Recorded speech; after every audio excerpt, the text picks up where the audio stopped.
Your house wiring is divided up into different circuits, for example for wall sockets or ceiling lights, or perhaps appliances in a particular room.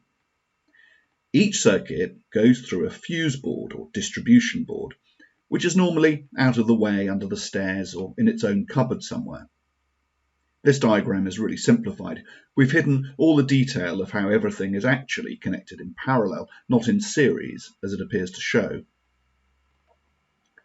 On the fuse board are these things that look like switches. They're called mechanical circuit breakers, or MCBs. They act like a fuse that you can reset instead of having to take an actual fuse out and replace it. Let's imagine that I have a small fault in one of my ceiling lights that I don't know about yet.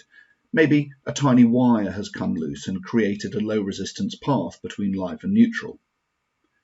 When I turn it on, the current in the lighting circuit suddenly goes high everywhere. The MCB for the lighting circuit trips and all the lights go out.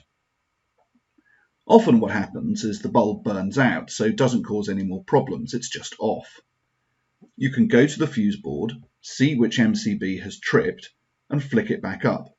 You get the rest of your lighting back, and you can then change the offending bulb.